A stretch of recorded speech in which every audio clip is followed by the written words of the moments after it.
भीतर धाम। सतगुरु जिनका नाम है, गट के भीतर धाम। ऐसे दीन दयाल को बारंबार प्रणाम।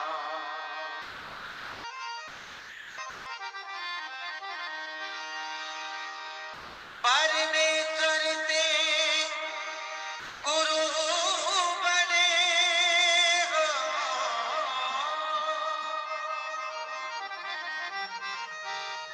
परमेश्वर से गुरु बने।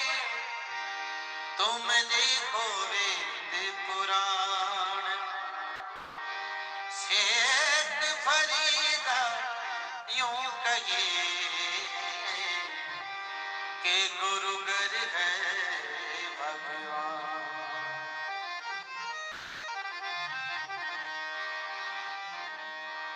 गुरुदेव दया करके मुझको अपना लेना। गुरुदेव दया करके मुझको अपना लेना। मैं शरण पड़ा तेरी,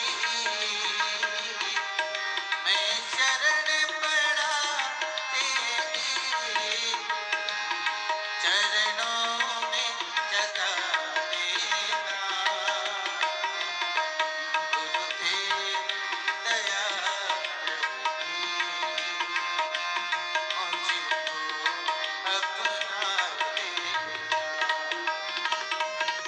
मैं शरण पड़ा तेरी, मैं शरण पड़ा तेरी, चरणों में जगा देना। गुरुदेव दया करके मुझको अपना लेना।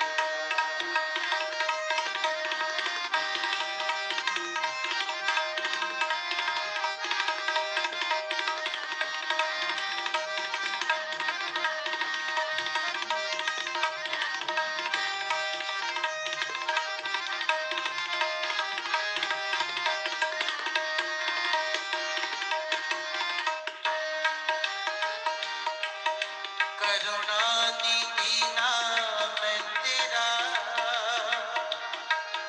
करुणा बरसाओ तुम।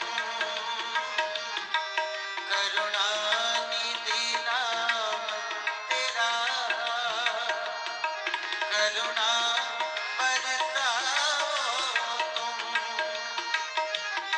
सोए हुए भाग्यों को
किरणा, जी सर। आवाज आ रही है? हाँ जी सर। ओके। गुरु वंदना के पश्चात आज की कक्षा की शुभारंभ ओमकार और गायत्री मंत्र के सस्वर उच्चारण के साथ।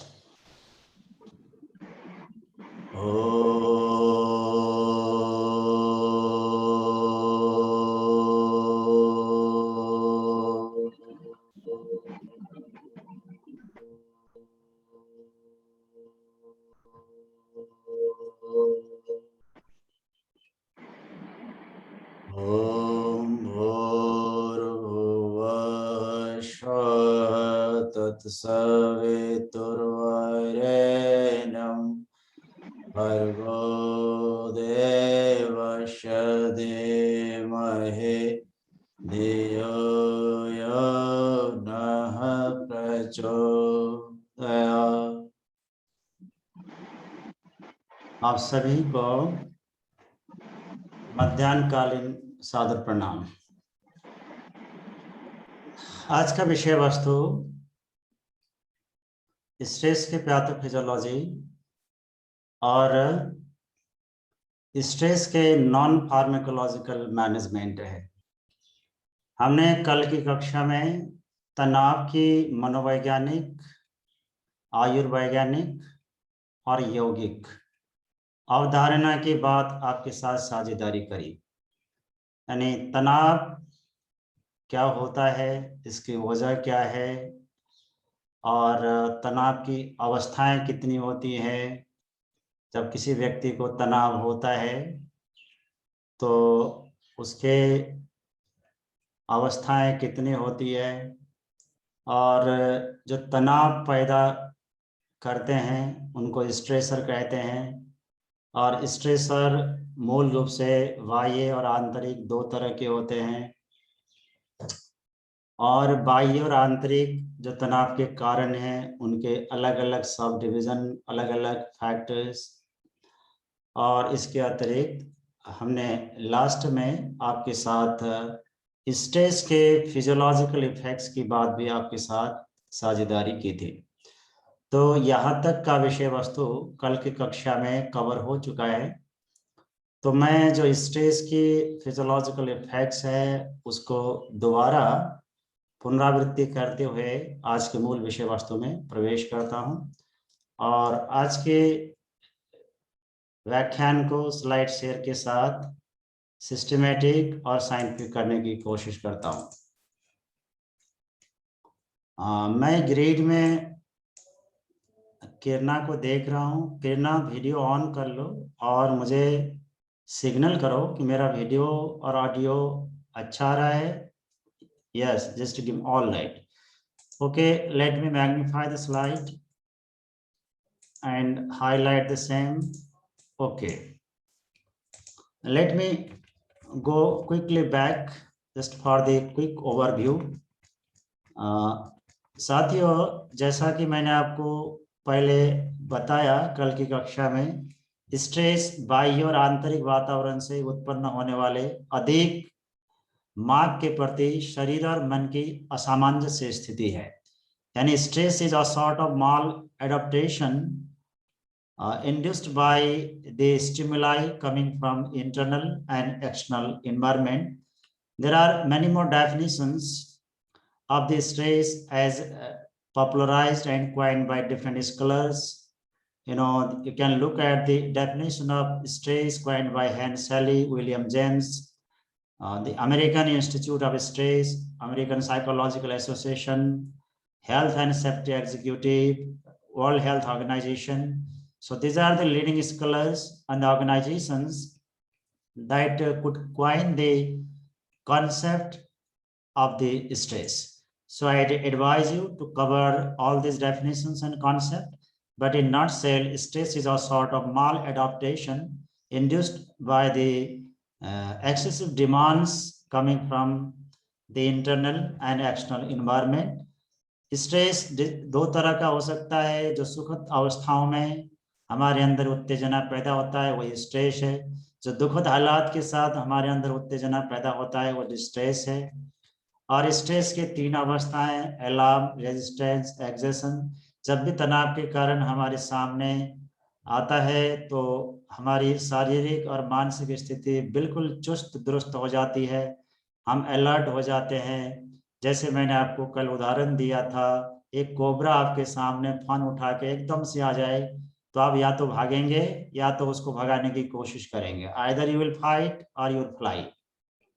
और इस अवस्था में हमारे शरीर में ब्रिक ग्रंथि से स्ट्रेस हार्मोन का सिक्रेशन बढ़ जाता है, कॉर्टिसोल, इपिनेफ्रिन, नॉरएपिनेफ्रिन का सिक्रेशन हाइपर हो जाता है, जिसकी वजह से हमारे शरीर में heart rate variability, heart rate बढ़ जाती है, श्वास की गति बढ़ जाती है, and many more other physiological changes अकॉम्पनी with the alarm stage.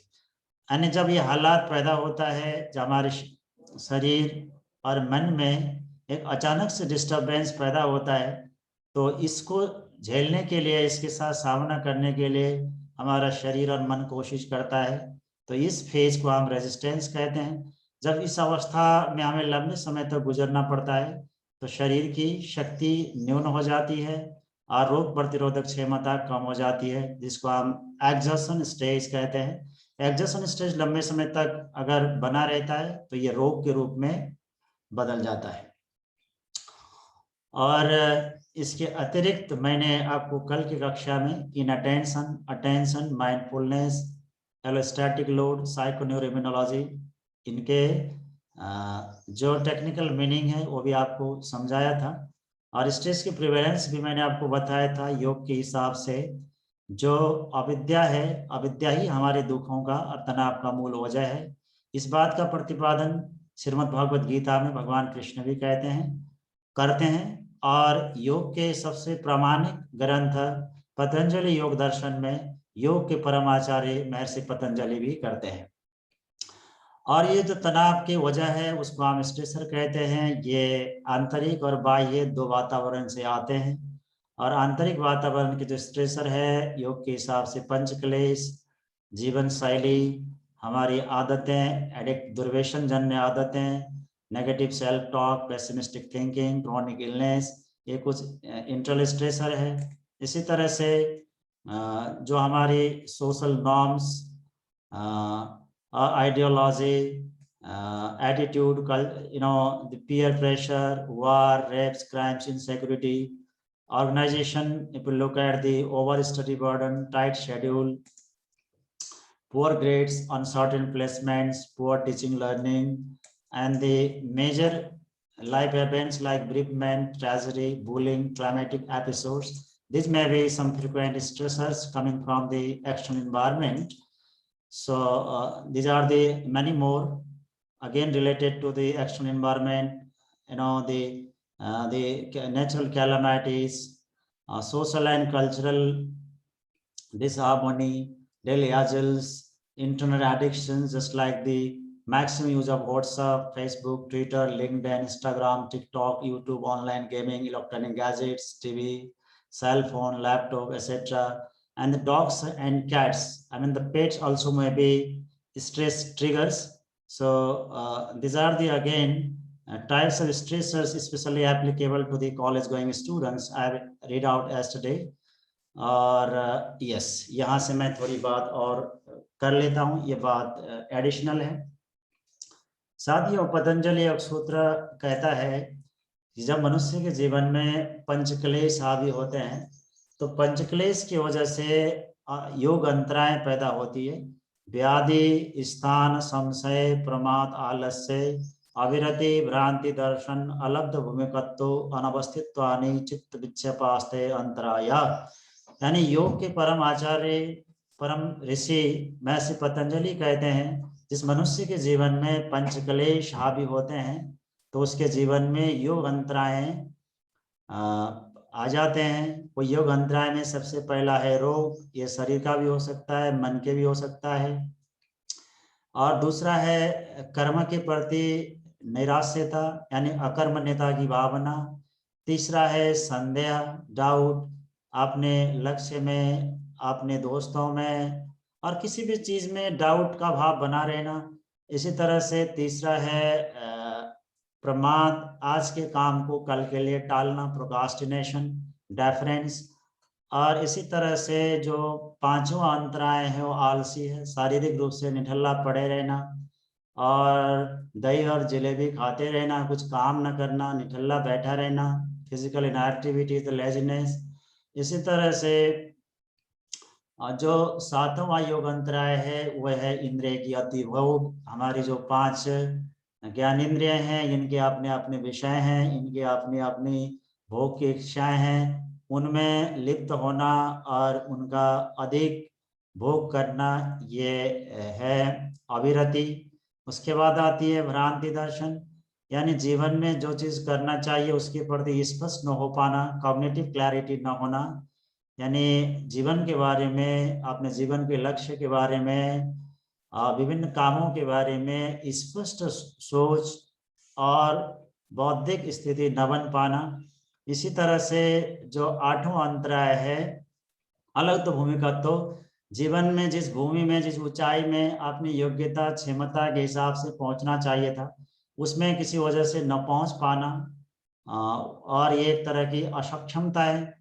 और लास्ट है अनवस्थित्वानी, जिस भूमि में, जिस प्रगति की ऊंचाई पे हम पहुंच गए, जिस कामयाबी की स्थिति में हम पहुंच गए, वहां पे अपने आप को मेंटेन न कर पाना। कभी कभी ऐसा होता है जब आपने दूसरे की कृपा से और इस तरह के ऊंचाइयों में पहुंचता है, तो उसके अंदर निजी काबिलियत नहीं होती इस काम में अपने आप को शोभायमान करने की, तो आदमी की डाउनफॉल होती है। तो योग के परम आचार्य महर्षि पतंजलि कहते हैं कि मनुष्य के जीवन में पंचक्लेश की वजह से योग के अंतराय आते हैं। ये अंतराय के कारण से मनुष्य के जीवन में उत्कर्ष का मार्ग बाधित होता है और जिंदगी तनाव से युक्त हो जाता है। ये पतंजलि योग सूत्र का चैप्टर 1 यानी समाधिपाद का 30वां सूत्र है। इसी तरह से ऋषि आगे कहते हैं उसी चैप्टर में, उसी पाद में, अगले सूत्र में, अगर मनुष्य की जिंदगी में अगर ये 9 अंतराय होंगे, व्याधि, स्थान, संशय, परमाद, आलस्य, अविरति, भ्रांति दर्शन, अलब्ध भूमिकत्व, अनवस्थित्वानि, चित्त विक्षेपास्ते, अंतराया, ये अगर 9 बाधाएं होंगे तो उसके जीवन में और 4 विक्षेप भी पैदा होंगे, और वो 4 विक्षेप कुछ इस तरह से है। यानी अंतराय हावी होने से मनुष्य के जीवन में दुख होगा, यानी दुख आएगा। दुख शरीर का भी हो सकता है, मन का भी हो सकता है। इसीलिए जो व्यक्ति अंतराय से ग्रसित है उसका मन दुर्बल होगा, मन कमजोर होगा, यानी मन में एक दुर्बलता बनी रहेगी, एक डिप्रेशन की, डिस्पेयर की स्थिति उसकी होगी। और इसी तरह से शरीर में अनायास यानी कंपन पैदा होगा, बॉडी ट्रेमर्स दिखाई पड़ेंगे। और इसके अतिरिक्त व्यक्ति की जो श्वास प्रश्वास की गति है वो अनियमित हो जाएगा, और rhythmic breath currents. And the fourth accompanying symptoms of the yogic hindrances is arrhythmic breath, that is irregular breathing. So again these 4 symptoms can be perceived as the symptoms of many psychological and somatic health issues.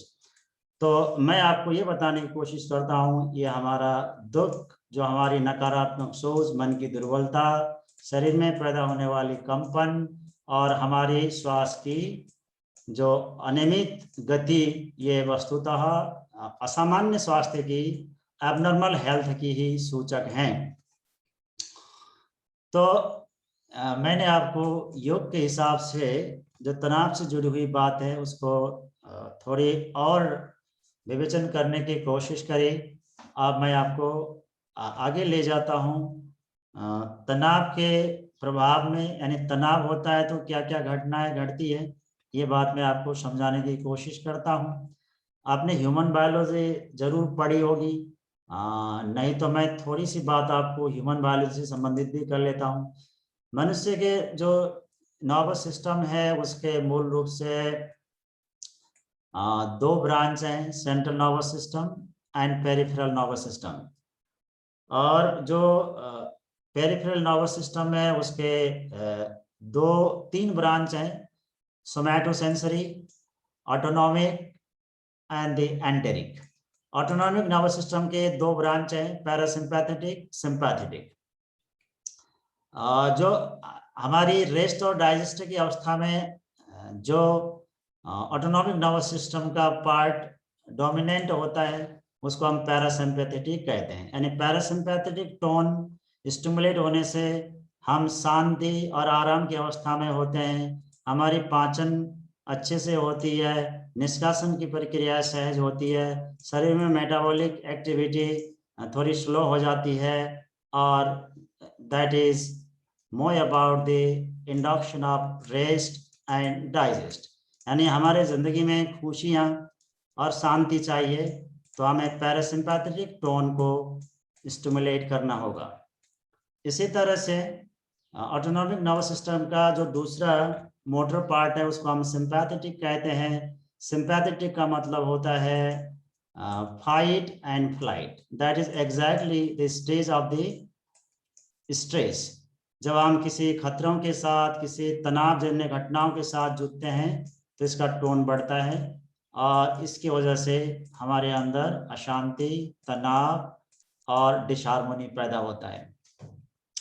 और endocrine system आप जानते ही हैं, शरीर में जो secretary glands और sales का पूरा तंत्र जो अलग अलग हार्मोन निकालता है, जिसके द्वारा स्रावित हार्मोन सीधा ब्लड में शामिल होता है, उसको हम इंडोक्राइन सिस्टम कहते हैं। The aggregates of the all glands and cells whose secretions directly mix into the bloodstream is called the endocrine system. And hormone is a sort of chemical messenger. जब ये ब्लड में शामिल होकर शरीर के अलग अलग पार्ट में पहुंचता है तो आपने टारगेटेड सेल के साथ अपने रिसेप्टर के संपर्क में आने पर ये फिर हमारे शरीर के एक्टिविटीज को अप कर सकता है, डाउन कर सकता है, और हार्मोन यानी हमारे शरीर में बेसिकली फिजियोलॉजिकल जो मैकेनिज्म है उसको अप एंड डाउन कर सकती है। कॉर्टिसोल एक तरह का स्टेरॉइड हार्मोन है जो एड्रिनल ग्लैंड के कॉर्टेक्स पोर्शन से सेक्रेट होता है, इसी को हम मेन स्ट्रेस हार्मोन भी कहते हैं। और इसी तरह से इपिनेफ्रिन अगेन एक न्यूरो हार्मोन भी है और इंडोक्राइन सेक्रेशन भी है, ये दोनों का ही काम करता है। यानी इपिनेफ्रिन सिनेप्टिक क्लेक्ट में बेसिकली जो सिंपैथेटिक गैंग्लियनिक न्यूरॉन है उनके एक्सोन टर्मिनल से न्यूरो हार्मोन के रूप में भी निकलता है, और ये एड्रिनल मेडुला से हार्मोन के रूप में भी निकलता है। So epinephrine and norepinephrine both act like as hormone, ये हार्मोन भी है जो एड्रिनल मेडुला से निकलते हैं, और ये न्यूरोट्रांसमीटर भी है। So epinephrine and norepinephrine act as both neurotransmitter and the hormone. हमारे शरीर में बेसिकली सेंट्रल नर्वस सिस्टम में पेन को कम करने के लिए और पेन को मिटाने के लिए जो न्यूरो हार्मोन्स की सिक्रेशन होती है उसको हम एंडोर्फिन कहते हैं। Endorphins are the group of neurohormones that heal and kill the pain. जो हमारे शरीर और मन में अलग अलग की दर्द पैदा होती है उसको कम करने के लिए, उसको मिटाने के लिए हमारे सेंट्रल नर्वस सिस्टम से जो न्यूरो हार्मोन्स का एक ग्रुप सीक्रेट होता है उसको हम एज ए होल एंडोर्फिन कहते हैं। एंड फाइट और flight reaction is related to the alarm stage of the stage. यानी फाइट और फ्लाइट की स्थिति में हम अलार्म स्टेज में होते हैं, ऐसे अवस्था में हमारे एड्रिनल से हार्मोन का सेक्रेशन बढ़ता है, कार्डियोवैस्कुलर और पल्मोनरी फंक्शन स्पीड अप हो जाती है, मेटाबॉलिक प्रोसेस फास्ट होता है, and there happen many more changes. शरीर की जो संतुलित अवस्था है, स्वास्थ्य की जो संतुलित अवस्था है उसको हम होमियोस्टेसिस कहते हैं। ये विषय आज का मूल तो है ही नहीं, फिर भी आपको मैंने अन्य विषय कभी पढ़ाया नहीं है, इसीलिए मैं बेसिक कंसेप्ट भी आपको समझा दे रहा हूँ। तो साथियों, कल मैंने स्ट्रेस की जो फिजियोलॉजिकल इफेक्ट्स हैं इस फिगर से आपको समझाने की कोशिश करी, और मैं इसी विषय वस्तु को आज आपको और समझाने की कोशिश करता हूँ, क्योंकि स्ट्रेस के चैप्टर में ये मूल विषय है। क्विकली इस फिगर को एक बार आप देख लें। जब हम तनाव में जाते हैं तो किस तरह के मनुष्य के शरीर में और मन में जो इफेक्ट पैदा होते हैं उनके बीच में अंतर संबंध है, कैसे इसके जो इफेक्ट्स से संबंधित अलग अलग स्टेप्स हैं कैसे जुड़े हुए हैं, वो मैं आपको समझाने की कोशिश करता हूँ। सबसे पहले आप देखिए, जब हम तनाव के साथ सामना करते हैं तो तनाव के प्रभाव को आगे बढ़ाने के लिए दो तरह के सिग्नल काम करते हैं। एक है हार्मोनल सिग्नल, दूसरा है न्यूरल सिग्नल। यानी तनाव की जो प्रभाव मनुष्य के शरीर में घटित होती है, उस घटनाओं को घटाने के दो राह है। एक है हार्मोनल पाथवे, दूसरा है न्यूरल पाथवे।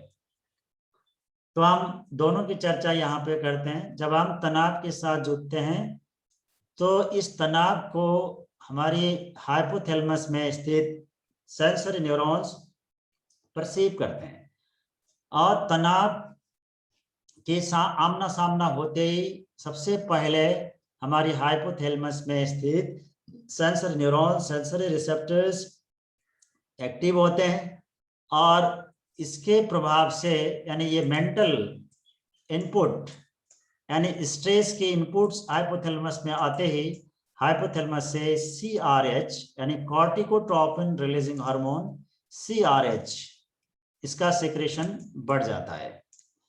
तो ये स्ट्रेस का हार्मोनल पाथवे है। यानी कॉर्टिकोट्रोपिन रिलीजिंग हार्मोन जब हाइपोथैलेमस में ज्यादा बनता है तो ये ब्लड के माध्यम से, ब्लड स्ट्रीम के माध्यम से, ब्लड वेसल के माध्यम से पहुंच जाता है पिट्यूटरी ग्लैंड के एंटीरियर पोर्शन में। यानी CRH का लेवल बढ़ते ही ये इसका प्रभाव पड़ता है एंटीरियर पिट्यूटरी में, फिर एंटीरियर पिट्यूटरी से CRH के प्रभाव ये बढ़ने से ACTH का सिक्रेशन यानी एड्रेनोकॉर्टिकोट्रोपिन हार्मोन का सिक्रेशन भी बढ़ जाता है। फिर ये बढ़ा हुआ ACTH खून में शामिल होकर पहुंचता है एड्रेनल कॉर्टेक्स में। तो एड्रेनल कॉर्टेक्स में ACTH के रिसेप्टर्स होते हैं, तो ACTH के हाइपर सिक्रेशन की वजह से एड्रेनल कॉर्टेक्स से कॉर्टिसोल का सिक्रेशन बढ़ जाता है, जो एक मूल स्ट्रेस हार्मोन है। तो ये स्ट्रेस का हार्मोनल पाथवे है। अब हम बात करते हैं स्ट्रेस की न्यूरल पाथवे की। जब हाइपोथैलेमस में स्ट्रेस की इनपुट आती है तो इसके प्रभाव से सिंपैथेटिक इंपल्स जनरेट होते हैं और नॉरएपिनेफ्रिन का रिलीज शुरू हो जाता है। मैंने आपको बताया नॉरएपिनेफ्रिन हार्मोन के रूप में एड्रेनल मेडुला में भी बनता है, और पोस्ट गैंग्लियनिक न्यूरॉन जो सिंपैथेटिक नेचर के हैं उसमें भी ये एक न्यूरोट्रांसमीटर के रूप में बनता है। तो यानी जो सिंपैथेटिक इंपल्स यहाँ से जनरेट होता है उसके प्रभाव से एड्रेनल मेडुला से एपिनेफ्रिन एंड नॉरएपिनेफ्रिन, इसी को हम एड्रेनालिन और नॉरएड्रेनालिन भी कहते हैं, इनका सिक्रेशन बढ़ जाता है। और एपिनेफ्रिन और नॉरएपिनेफ्रिन की सिक्रेशन बढ़ने से हमारे ब्लड में ग्लूकोज का लेवल बढ़ता है, और इसी तरह से ब्लड में ग्लिसरॉल और फैटी एसिड की मात्रा बढ़ जाती है। हमारी हृदय की धड़कन तीव्र हो जाती है, हमारे जो रक्त का चाप है बढ़ जाता है, हमारी ब्रीदिंग रेट फास्ट हो जाती है, हमारी जो श्वास नलियां हैं ये फैल जाती है, हमारी पुतलियां आँख की पुतलियां फैलती है, हमारे ब्लड में एमिनो एसिड का कंसंट्रेशन बढ़ जाता है, फैटी एसिड का कंसंट्रेशन बढ़ता है, और इस तरह से एमिनो एसिड और फैट जैसे नॉन कार्बोहाइड्रेट बायो कंपाउंड से भी एनर्जी ग्लूकोज बनने लगता है। So this are the two pathways through which stress effects moves ahead to develop varieties of physiological and pathological consequences. तो मैं आशा करता हूँ आपको ये स्ट्रेस कैसे आगे प्रोसीड होता है, इसके तो क्या पाथवे हैं, ये आपको समझ में आया होगा। थोड़ी सी बात मैं आपको दोबारा यहाँ पे समझाने की कोशिश करता हूँ। जब आप स्ट्रेस में जाते हैं तो इसका नकारात्मक प्रभाव नर्वस सिस्टम में भी पड़ता है, मस्कुलोस्केलेटल सिस्टम में पड़ता है, रेस्पिरेटरी सिस्टम में पड़ता है, कार्डियोवैस्कुलर सिस्टम में पड़ता है, इंडोक्राइन सिस्टम में जाता है, गैस्ट्रोइंटेस्टाइनल सिस्टम में जाता है, ऑफ कोर्स रिप्रोडक्टिव सिस्टम में भी जाता है। तो आप देख सकते हैं यहाँ आपकी तरफ बहन जी बैठी हुई है, तो ये बहन जी तनाव में है, तो इनके तनाव की वजह से इनके दिमाग में भी असर पड़ रहा है, 1। इसी तरह से तनाव की वजह से इनकी मस्कुलोस्केलेटल सिस्टम में भी पड़ रहा है, और इनके तनाव का नकारात्मक असर रेस्पिरेटरी सिस्टम में, फेफड़े में भी पड़ रहा है। इसी तरह से कार्डियोवैस्कुलर सिस्टम इनके दिल में भी पड़ रहा है। इसी तरह से इनकी endocrine system, just you can look at here, hip में, दिस इज लिवर, इसमें भी पड़ रहा है। इसी तरह से गैस्ट्रोइंटेस्टाइनल सिस्टम, ये इनके आते हैं, इनमें भी इसका असर पड़ रहा है, और रिप्रोडक्टिव सिस्टम और जो 7 नंबर का है यहाँ भी पड़ रहा है। अब मैं आपको यहाँ पे वस्तुगत तरीके से बात और समझाने की कोशिश करता हूँ। वैसे मैं आप इस चीज को बता चुका हूँ, स्ट्रेस का फिजियोलॉजिकल इफेक्ट्स, पैथोफिजियोलॉजी सबसे महत्वपूर्ण विषय है, इसीलिए मैं इसको जोड़ दे के आपको समझाने की कोशिश कर रहा हूँ। जब हम तनाव की स्थिति में जाते हैं तो हमारी अवस्था भागने की और लड़ने की होती है, सिंपैथेटिक टोन बढ़ जाता है, परिणाम स्वरूप कॉर्टिसोल, एपिनेफ्रिन और नॉन एपिनेफ्रिन का सिक्रेशन बढ़ता है, हमारे ब्लड में ग्लूकोज का लेवल बढ़ जाता है, और इसी तरह से हमारे मांसपेशियां तनाव की स्थिति में टेंस होती है, और जो मांसपेशी बड़े हैं, आई मीन जो बिग स्केलेटल मसल्स हैं, इनका जो कंट्रैक्शन है लंबे समय तक बना रहता है, and the contraction of muscles for extended periods can trigger tension, headaches, migraines and various musculoskeletal conditions.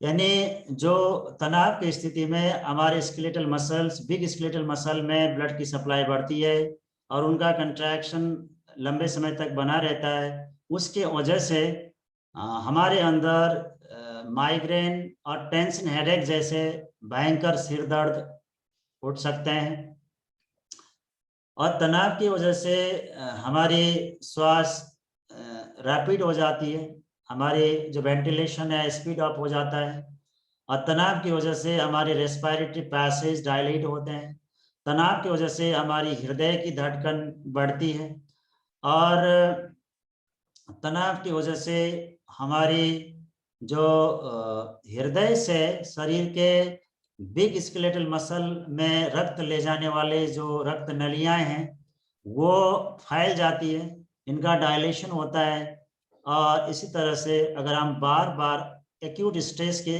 आमना सामना होते हैं तो ऐसे अवस्था में हमारे शरीर में इन्फ्लामेशन की चांसेस बढ़ जाती है, और बेसिकली हमारी कोरोनरी आर्टरीज में इन्फ्लामेशन हो सकता है। This is very important once when we go for repeated encounter with the stressors, जब हम बार बार तनाव की वजह के साथ टकराते हैं तो ऐसे अवस्था में हमारी कोरोनरी आर्टरी में इन्फ्लामेशन की संभावना बढ़ जाती है, और कोरोनरी आर्टरी में इन्फ्लामेशन होने से ये बाद में जाके एक हार्ट अटैक की स्थिति में बदल जाता है। इसी तरह से इंडोक्राइन सिस्टम की बात मैं आपके साथ कर चुका हूं, यानी तनाव के इनपुट हाइपोथैलेमस में आते ही कॉर्टिकोट्रोपिन रिलीजिंग हार्मोन ज्यादा सेक्रेट होता है, उसके प्रभाव से एंटीरियर पिट्यूटरी से एसिटियस का सेक्रेशन बढ़ता है, उसके प्रभाव से एड्रिनल कॉर्टेक्स से कॉर्टिसोल ज्यादा बनता है, इसी तरह से मेडुला से एपिनेफ्रिन और नॉर एपिनेफ्रिन का सेक्रेशन बढ़ता है, इसी तरह से तनाव के प्रभाव से हमारे लीवर से ग्लूकोज ब्लड में ज्यादा रिलीज होता है, ताकि हम फाइट और फ्लाइट की स्थिति में एनर्जी के क्राइसिस को मेकओवर कर सके। तनाव की स्थिति में हमारे जो आहार नाल है उसमें खून की सप्लाई कम हो जाती है, और तनाव की स्थिति में हम अल्कोहल और टोबैको जैसे चीज का सेवन ज्यादा कर सकते हैं, और ये हार्ट बर्न और एसिड रेफ्लेक्स की वजह बन सकती है, और तनाव की वजह में हमारे पेट में दर्द बढ़ता है। तनाव की वजह से हमारी जो बाउल का मूवमेंट है ये बाधित होता है, जिसकी वजह से हम कब्ज आदि के शिकार बन सकते हैं। तनाव की अवस्था में हमारी जो प्रजनन संबंधी क्रियाकलाप है कमजोर बन जाती है। तनाव की वजह से पुरुष में जो मेन सेक्स हार्मोन है टेस्टोस्टेरोन, उसका सिक्रेशन कम होता है, स्पर्म का प्रोडक्शन कम हो जा सकता है। तो इसीलिए तनाव मनुष्य की जिंदगी में इनफर्टिलिटी का एक वजह हो सकता है। यानी persistent stress may reduce the secretion of testosterone and the sperm production. So stress may be one of the prominent causative factor of the infertility. इसी तरह से महिलाओं में तनाव की वजह से एस्ट्रोजन का सेक्रेशन कम हो सकता है, और जिसके परिणाम स्वरूप उनकी साइकिल्स में अनियमितता होती है, साइकिल के दौरान अधिक पेन होता है, यानी the subsequent stress may be responsible to induce the premenopausal symptoms in the women. So with this figure I tried to summarize the physiological effects of the stress that happen in the different body systems, namely nervous system, musculoskeletal, respiratory, cardiovascular, endocrine, gastrointestinal, reproductive. Moreover, I would like to get some more effects of stress on other body systems, namely immune system. जो व्यक्ति तनाव में बना रहता है उसके शरीर में टी सेल का काउंट कम हो जाता है, यानी नेचुरल किलर सेल का काउंट कम हो जाता है, उसके शरीर में B lymphocytes, tumour necrosis factor और गामा इंटरफेरॉन, सीरोएक्टिव प्रोटीन जैसे इन्फ्लामेटरी मार्कर्स ज़्यादा बनते हैं।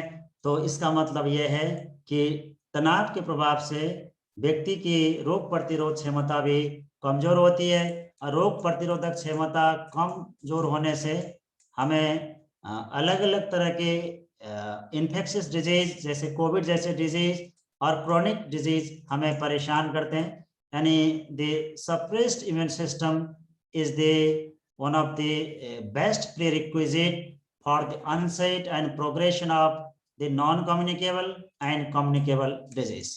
So my dear friends, let me make the point hereby. Therefore, in modern medical science, stress is accepted as the main causative factor of the 80% non-communicable disease. Even stress may be one of the most important factor to compromise the immune system and to invite the different infectious disease just like cold and cough, COVID-19 infection and many more, even tuberculosis. तो मैं आशा करता हूँ आपको ये बातें समझ में आया होगा जो आज की क्लास का मेन हाईलाइट्स था। अगर आप अमेरिकन इंस्टीट्यूट ऑफ स्ट्रेस के साइट में देखेंगे तो वहाँ पे लगभग स्ट्रेस की वजह से पैदा होने वाले 50 तरह की साइन एंड सिम्टम्स इकट्ठे दिए गए हैं। तो वो साइन एंड सिम्टम्स जो AIS के साइट में अपलोड किया गया है ये कुछ इस तरह से हैं। तो इसमें मैं 34 साइन एंड सिम्टम्स जो स्ट्रेस के उसको यहाँ पे शो कर पाया हूँ। मैं एक एक पढ़ता नहीं, लेकिन आपको मोटे रूप से बताने की कोशिश करता हूं कि स्ट्रेस के कितने सारे नकारात्मक प्रभाव है मनुष्य के शरीर और मन पे। इससे सहज ही अनुमान लगाया जा सकता है।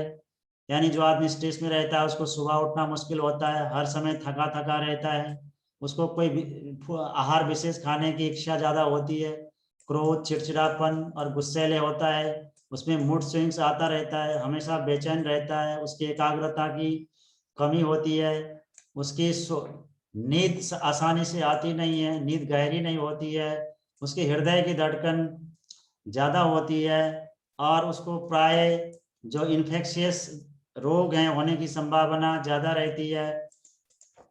इसी तरह से स्ट्रेस की वजह से अवसाद पैदा हो सकता है, आदमी हर समय ठंडक महसूस कर सकता है, स्ट्रेस सिरदर्द का वजह है, स्ट्रेस से व्यक्ति हाइपर एक्टिव हो जाता है, उसके गले में बार बार दर्द और खराश पैदा होती है और स्ट्रेस की वजह से घाव देर से भरते हैं। स्ट्रेस से शरीर में वाटर का रिटेंशन बढ़ता है तो शरीर में सूजन आ सकता है। स्ट्रेस की वजह से प्री मेंस्ट्रुअल सिम्टम्स डेवलप होते हैं जैसे एमेनोरिया, ओलिगोमेनोरिया, डिस्मेनोरिया यानी पीरियड के समय ज्यादा खून आना, ज्यादा दर्द होना, रुक रुक के पीरियड होना, पीरियड ना होना, these are some of the premenstrual symptoms. यानी स्ट्रेस की वजह से हमारी आंख में खुजली होती है, आंख से पानी निकलता है, स्ट्रेस से पसीने ज्यादा आ सकते हैं, हमारी स्ट्रेस की वजह से फीलिंग में ब्लॉटिंग हो सकती है, हम स्ट्रेस की वजह से मूर्छित हो सकते हैं और इसी तरह से स्ट्रेस की वजह से हमारे जोड़ों में और मांसपेशियों में दर्द उठता है, स्किन में काले धब्बे आ सकते हैं और एलर्जी हमें परेशान करता है, बाल गिर जाते हैं, हमारे शरीर का अनावश्यक और अनपेक्षित वृद्धि होता है और हमारी कमर के इर्द गिर्द ज्यादा चर्बी इकट्ठा होने लगता है, हम हर समय भूख के एहसास करते हैं, हम अपने निर्णयों को लेने में अपने आप को असक्षम पाते हैं, निर्णय लेने में हम कठिन महसूस करते हैं, हमारी स्मृति कम हो जाती है और दिन में हम कार्य दिवस के दौरान, कार्य के दौरान अपनी शक्ति की न्यूनता एहसास करते हैं, यानी हमेशा हमें कमजोरी का एहसास बना रहता है और इसी तरह से स्ट्रेस से हमें काम के प्रति लगाव नहीं रहता। तो ये स्ट्रेस के कुछ प्रभाव हैं सार्थक। ओके, सो मैं आपको अब स्ट्रेस के जो अलग अलग प्रभाव हैं, अगर इसको दूसरे नजरिए से भी देखा जाए तो हम इस तरह से 4 भाग में विभाजित कर सकते हैं। इसके स्ट्रेस के सोमैटिक इफेक्ट, मेंटल इफेक्ट और स्ट्रेस के इमोशनल इफेक्ट, स्ट्रेस के बिहेवियरल इफेक्ट, यानी all these effects induced by the stress may be categorized into 4 types: somatic, mental, behavioral and emotional. Headaches, frequent infection, muscular pain, fatigue, skin irritations, breathlessness, these are some of the symptoms related to body.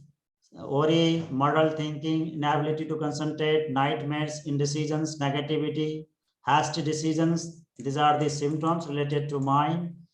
And accident, prone over or under eating, loss of sexual drive, drinking more, sleeplessness, restlessness, smoking more, these are the behavioral symptoms. Loss of confidence, irritability, depression, anger, anxiousness, apprehension, these are the emotive symptoms.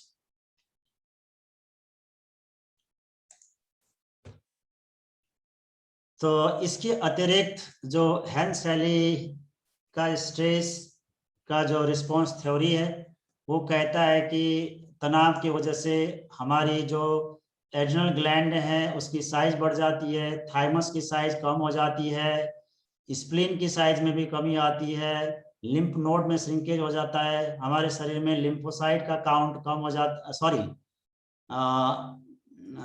Lymphocyte का count कम हो जाता है, blood pressure बढ़ता है, pulse rate बढ़ता है, stress hormone बढ़ते हैं, मसल की टेंशन बढ़ती है, पल्मोनरी फंक्शन फास्ट हो जाती है। ये बात मैं आपको अगेन समझा चुका हूँ। स्ट्रेस का सीएनएस से संबंधित इफेक्ट है। स्ट्रेस के प्रभाव से corticotropin releasing hormone, growth hormone, prolactin तीनों का सेक्रेशन बढ़ता है। अभी तक मैं आपको सीआरएस की बात समझा रहा था, अब 2 नया पॉइंट इसमें जुड़ गए। स्ट्रेस के प्रभाव से ग्रोथ हार्मोन और प्रोलैक्टिन दोनों की सेक्रेशन, तीनों का सेक्रेशन बढ़ता है। प्रोलैक्टिन की सिक्रेशन ज्यादा होने से टेस्टोस्टेरोन और एस्ट्रोजन का सिक्रेशन कम हो जाता है, और ये टेस्टोस्टेरोन और एस्ट्रोजन की मात्रा कम होने से व्यक्ति नपुंसक हो सकता है। अगर मेल में टेस्टोस्टेरोन की मात्रा बिल्कुल कम हो जाए तो मेल सेक्सुअल प्रॉब्लम से ग्रसित हो जाएगा। फीमेल में एस्ट्रोजन की कम होगी तो this two are the sex hormones, the increased secretion of prolactin due to the excessive stress may declines the level of the sex hormone। And इसी तरह से CRS के प्रभाव से POMC का सेक्रेशन बढ़ता है, मेलानोसाइट स्टिमुलेटिंग हार्मोन भी ज्यादा बढ़ता है, ACTH बढ़ता है, बीटा एंड्रोफिन की सेक्रेशन बढ़ती है, अल्टीमेटली इनके प्रभाव से कॉर्टिसोल का सेक्रेशन ज्यादा हो जाता है। तो ये स्ट्रेस का सेंट्रल नर्वस सिस्टम से संबंधित कुछ इफेक्ट है। इसी तरह से मैं आपको ANS से संबंधित बात समझा चुका हूँ, जिसकी वजह से इपिनेफ्रिन नॉरएपिनेफ्रिन बढ़ते हैं और ये हमारी इमोशनल ब्रेन एमिग्डाला को भी प्रभावित करता है। और हार्मोन का नाम वैसे मैं बोल चुका हूँ, यहाँ पे एब्रीवेशन भी है। ACTH का मतलब adrenocorticotropic hormone, adrenocorticotropic hormone. CRS का मतलब कॉर्टिकोट्रोपिन रिलीजिंग हार्मोन, GS का मतलब ग्रोथ हार्मोन, MSH का मतलब मेलानोसाइट स्टिमुलेटिंग हार्मोन, और POMC का मतलब प्रो ओपायो मेलिनोकॉर्टिकोटिन। और एक बात मैं आपको एलोस्टैटिक लोड को इस फिगर से समझाता हूं, यानी स्ट्रेस हमें जब जीवन में आता है ना, चाहे वो इन्वायरमेंट से आया हो, चाहे मेजर लाइफ इवेंट से संबंधित हो, चाहे ट्रॉमा और एब्यूज से जुड़ा हुआ हो, इसके वजह से हमारे जो जेनेटिक, फिजियोलॉजिकल और बिहेवियरल तीनों लेवल में नकारात्मक प्रभाव पड़ता है। यानी स्ट्रेस का नकारात्मक प्रभाव हमारे जेनेटिक लेवल में, फिजियोलॉजिकल फंक्शन में और हमारे व्यवहार तीनों लेवल में नकारात्मक पड़ता है। और स्ट्रेस के वजह से पैदा होने वाला जो प्रेशर है, जो प्रेशर हमारी जेनेटिक, फिजियोलॉजिकल और बिहेवियरल एरिना में घटित होता है, डेवलप होता है, उसको हम एज ए होल एलोस्टैटिक लोड कहते हैं। और एलोस्टैटिक लोड के साथ अगर हम तालमेल बिठा लें तो हम फिर बैक टू नॉर्मल हो सकते हैं, हेल्दी बन सकते हैं। अगर इसको हम अगर झेल नहीं पाते हैं तो ये फिर इससे रोग पैदा होता है। Allostatic load mostly manifest as the different disease. अब मैं आगे आपको ले जाता हूं, जो बात किसी बच्चे ने कल पूछा था, स्ट्रेस की वजह से क्या क्या रोग आ सकते हैं। बेटा, स्ट्रेस की वजह से कोरोनरी आर्टरीज आ सकता है, हार्ट अटैक हो सकता है, एंजाइना पिक्टोरिस हो सकता है, इम्यून सिस्टम कमजोर हो जाता है, स्ट्रेस की वजह से दमा आ सकती है, डायबिटीज हो सकता है, डिप्रेशन हो सकता है। इसी तरह से bowel disorders, for example irritable bowel syndrome. इसी तरह से inflammatory bowel disorders just like Crohn's disease, ulcerative colitis, gastric ulcers, skin complaints just like psoriasis, tension headaches, migraine, premenstrual syndromes just like amenorrhea, dysmenorrhea, oligomenorrhea, metrorrhea, ये सारी की सारी व्याधियां stress से पैदा होती है। और स्ट्रेस से पैदा होने वाली व्याधियों की श्रृंखला और लंबी है। मैंने यहाँ पे कुछ सिलेक्टेड आपको बताया है, अगर आपको देखना हो तो आप The American Institute of Stress या The American Psychological Association Google में डालें, उसकी साइट को विजिट करें और डिटेल में देख लें। तो मुझे स्ट्रेस की ये बातें आपको समझानी थी। हाँ, और अब मुझे आपको स्ट्रेस मैनेजमेंट की बात बतानी है। तो स्ट्रेस मैनेजमेंट की बात बताने से पहले योग का मॉडल कैसे बनाना चाहिए, यानी इंटीग्रेटिव योग प्रोटोकॉल के क्या क्या फैक्टर्स हैं, वो मैं आपको समझाने की कोशिश करता हूं। साथियों, जो योगा थेरापी का लेटेस्ट कंसेप्ट आया है इन दिनों, उस कंसेप्ट के हिसाब से जो योगा थेरापी है, वो योगा थेरापी के 6 महत्वपूर्ण अंग होते हैं, यानी the integrative protocol of the yoga therapy most should consider 6 indispensable factors. जब तक हम 6 जो फैक्टर्स है योगा थेरापी के, उनमें विचार किए बिना योग थेरापी करते हैं तो वो अपूर्ण होता है और कम प्रभावी होता है। तो योगा थेरापी का सबसे पहला अंग है बॉडी, दूसरा है ब्रेथ या प्राण, तीसरा है मन, चौथा है डाइट, पांचवा है लाइफस्टाइल, छठवां है वातावरण। अब मैं आपको एक एक समझाता हूँ। यानी जब हम किसी भी आदि व्याधि और स्ट्रेस के लिए योग का प्रोटोकॉल बनाते हैं तो हमको ये 6 फैक्टर्स को जरूर ध्यान देना होगा। यानी बॉडी के अंतर्गत योग के क्या क्या अभ्यास आते हैं? आसन, शुद्धि क्रियाएं, पंच तत्व साधना, उपवास और तपश्चर्या। फिर दोबारा आता हूँ, आसन, शुद्धि क्रियाएं, पंच तत्व साधना, उपवास और तपश्चर्या, ये शरीर के अभ्यास है। दूसरे नंबर में आता है ब्रेथ यानी प्राण। प्राण के अभ्यास में प्राणायाम, बंद मुद्रा। प्राणायाम, बंद मुद्रा हमारी प्राण को के संवर्धन और प्राण के असंतुलन को सही करने वाले अभ्यास हैं। मन के अंतर्गत आती है मंत्र, धारणाएं, ध्यान, स्वाध्याय, प्रत्याहार, तन्मात्रा साधना। इसी तरह से आहार के अंतर्गत जो बातें आती है, आहार की गुणवत्ता, मात्रा, बारंबारता यानी आवृत्ति, सीजन के हिसाब से आहार, टाइमिंग्स, कब आहार को खाना है, कितने देर में खाना है, quality, quantity, frequency, season, timings and duration, ये सारी बातें आहार के साथ जुड़ी हुई है। And the fifth is the lifestyle. Lifestyle का मतलब सोना, जागना, इंद्रिय भोग करना, किसी चीज के प्रति एहसास करना, फीलिंग, सोचना, विचारना, यानी चिंतन, चरित्र, व्यवहार, सोना, जागना, भोग करना, ये सारी क्रियाएं लाइफस्टाइल के अंतर्गत आती है। इसी तरह से योग में वातावरण का भी बड़ा महत्व होता है। जब तक हम पंच तत्वों से शुद्ध पंच तत्व से युक्त वातावरण में योग अभ्यास नहीं करते तब तक हमें अपेक्षित लाभ नहीं मिलता। अगर आप दिल्ली के चांदनी चौक में बैठ के कपालभाति के अभ्यास करेंगे तो आपको लाभ नहीं मिलेगा।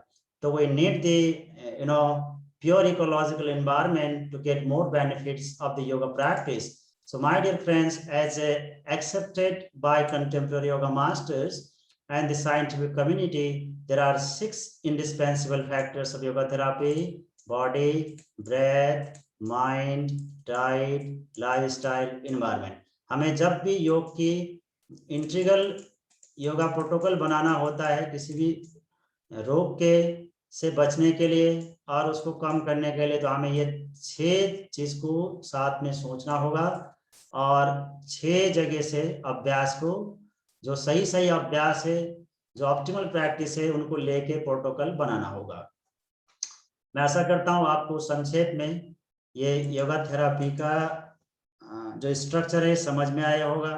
योग के अभ्यास से हमारे शरीर और मन की शक्ति बढ़ जाती है और ये जैसे हमारी हैंड ग्रिप स्ट्रेंथ बढ़ती है और योग के अभ्यास से हमारी एकाग्रता की शक्ति बढ़ती है। योग के अभ्यास से फ्लेक्सिबिलिटी बढ़ती है। ये योगा थेरापी के इस तरह के प्रभाव को हम बोलते हैं एम्पावरिंग इफेक्ट या शक्ति कर्म इसको बोलते हैं। दूसरा है हीलिंग इफेक्ट। योग के थेरापेटिक प्रोटोकॉल के अभ्यास कराने से हमारे शरीर की नाड़ियों की चक्र की अशुद्धि का क्षय होता है, अशुद्धि मिट जाती है, जिसके फलस्वरूप हमें समग्र स्वास्थ्य प्रसाद के रूप में मिलता है। इसको हम बोलते हैं चिकित्सा कर्म।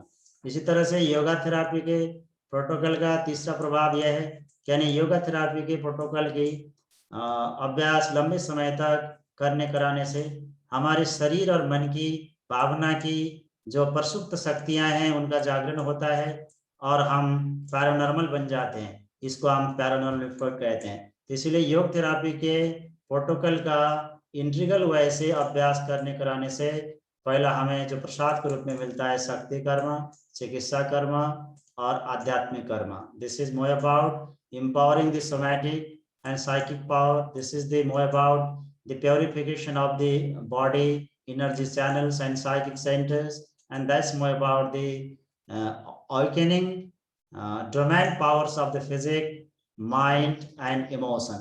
So the benefits of the integrative yoga therapy prescription can be realized into 3 terms: शक्ति कर्म, चिकित्सा कर्म, आध्यात्मिक कर्म।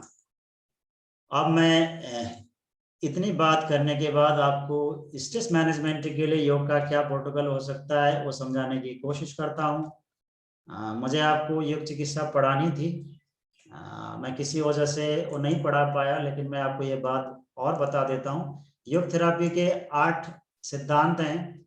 जब हम किसी को योग चिकित्सा कराने के लिए सोचते हैं तो हमें एप्रोप्रिएट टीचिंग आना चाहिए, और जो व्यक्ति के बीच में असमानताएं होती हैं उनको हमें सम्मान करना चाहिए। उसके हिसाब से हमें योग की टीचिंग, योग की प्रैक्टिस आदि को निर्धारण करना चाहिए। और जब हम योग चिकित्सा किसी को देने की बात सोचते हैं तो आपका जो स्टूडेंट है, क्लाइंट है, पेशेंट है, कहाँ से आया है, किस क्षेत्र में वो जन्मा है, पला बड़ा है, आपको वो भी समझना चाहिए। इसी तरह से जो व्यक्ति की अलग अलग मानसिक सोच, जो इंडिविजुअल व्यक्ति की डिस्पोजिशन, उम्र और शरीर की प्रकृति होती है, उसका भी हमें ज्ञान होना चाहिए। कोई बात प्रकृति का होता है, कोई पित्त का, कोई कफ का। उम्र के हिसाब से योग का प्रैक्टिस वेरी करता है। इस तरह से व्यक्ति की अपनी अपनी माइंडसेट होती है। तो बॉडी कॉन्स्टिट्यूशन, एज और मेंटल डिस्पोजिशन के हिसाब से हमें योग की अभ्यास तय करनी चाहिए और सिखानी चाहिए। इसी तरह से योगा थेरापी में सीजन, टाइमिंग और ड्यूरेशन का भी महत्व होता है, इसे भी हमें विचार करना चाहिए। और योग थेरापी के दौरान हमें व्यक्ति क्या काम करता है, उसके वर्क का नेचर क्या है, उसे भी देखना चाहिए। एक धावक और एक प्रशासक को सिखाने वाली योग के प्रोटोकॉल में काफी अंतर होगा। तो work nature greatly determines the design of yoga protocol and it's practice. इसी तरह से व्यक्ति की शारीरिक, मानसिक और भावनात्मक शक्ति का हमें मापन और आकलन करना चाहिए। अगर इसके बिना हम योग कराते हैं तो ये बात बनती नहीं है। इसी तरह से जो व्यक्ति आपके साथ योग चिकित्सा कराने आया है वो किस संस्कृति का, किस परंपरा का, किस कल्चरल आइडियोलॉजी का है, ये भी आपको समझना चाहिए। तो ये आपकी योग चिकित्सा के 8 सिद्धांत हैं।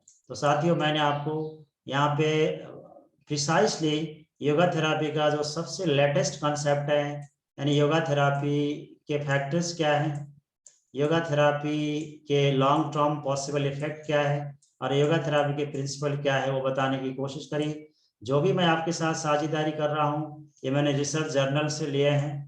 तो अगर आपको डिटेल में पढ़ना है तो इस रेफरेंस को आप कैप्चर कर सकते हैं और जाके डिटेल में पढ़ सकते हैं। So my deliberation is evidence based, cited and referenced.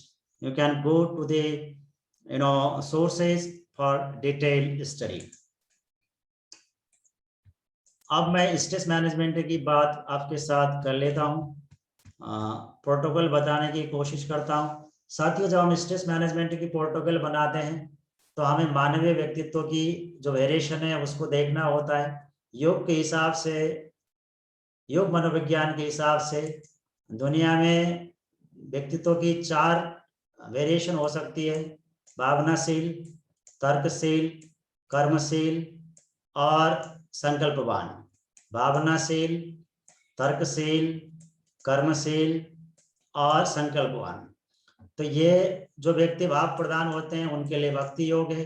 जो लोग तार्किक होते हैं उनके लिए ज्ञान योग है। जो व्यक्ति कर्म प्रधान होते हैं उनके लिए कर्म योग है। जिस व्यक्ति में संकल्प शक्ति बहुत तीव्र होता है, योग के मार्ग में बिल्कुल वो लोग सभी तरह के अभ्यास करने के लिए संकल्पित हो जाते हैं, कटिबद्ध हो जाते हैं, उनके लिए महर्षि पतंजलि का अष्टांग योग है। तो जब आप योग चिकित्सा करते हैं तो आपके सामने वाला अन्य व्यक्ति जो आपके सामने कोई भी व्यक्ति आया है वो किस व्यक्तित्व का है, किस उसके व्यक्तित्व की कैटेगरी क्या है, इसका आपको समझ होना चाहिए। अगर आप मान लीजिए डायनेमिक व्यक्ति को आप भक्ति योग का से संबंधित प्रोटोकॉल बना देंगे तो आपकी चिकित्सा में उसका मन नहीं लगेगा और वो अपेक्षित लाभ नहीं ले पाएगा। तो मैं आपको यहाँ पे बताने की कोशिश कर रहा हूँ, जब भी आप स्ट्रेस मैनेजमेंट के लिए या अन्य रोगों की प्रिवेंशन के लिए मैनेजमेंट के लिए प्रोटोकॉल बनाते हैं योग का, तो आपको ये पता होना चाहिए कि योग के हिसाब से इंसान की पर्सनालिटी कितने तरह की होती है और आपके सामने जो व्यक्ति आया है किस पर्सनालिटी का है। हाँ, यस। तो जब आप वो स्ट्रेस मैनेजमेंट के लिए या डिजीज के प्रिवेंशन और मॉडरेशन के लिए प्रोटोकॉल बनाते हैं तो आपको कुछ आसन बताना होता है, आहार बताना होता है, अनुशासन बताना होता है, उपवास, पंच तत्व साधना, प्राणायाम कौन सी होगी, मुद्राएं कौन सी होगी, मंत्र कौन करेगा, तन्मात्रा साधना क्या क्या होगा, ध्यान की स्थिति क्या होगी, आत्मबोध और तत्वबोध, दान, सेवा, प्रार्थना, सोहम साधना, नाद योग, ये सारी की सारी चीज को देखना होता है। वैसे मैंने 6 बताया था जो लेटेस्ट कॉन्सेप्ट है योगा थेरापी के फैक्टर से संबंधित, उसमें 6 हैं। और क्लासिकल हिसाब से मैंने सोचा है, तो क्लासिकल हिसाब से मानवीय अस्तित्व के 4 ही आयाम होते हैं, शरीर, मन, भावनाएं और आत्मा। तो हमारी जो योग की अभ्यास भी ये 4 डोमेन से जुड़ी रहती है। हमारे स्वास्थ्य के भी 4 ही महत्वपूर्ण आयाम है, शारीरिक, मानसिक और सामाजिक, या इसको आप भावनात्मक कह सकते हैं, और लास्ट में spiritual, physical health, mental health, social and emotional health, and this is spiritual health. These are the again 4 dimensions of the holistic health and wellness.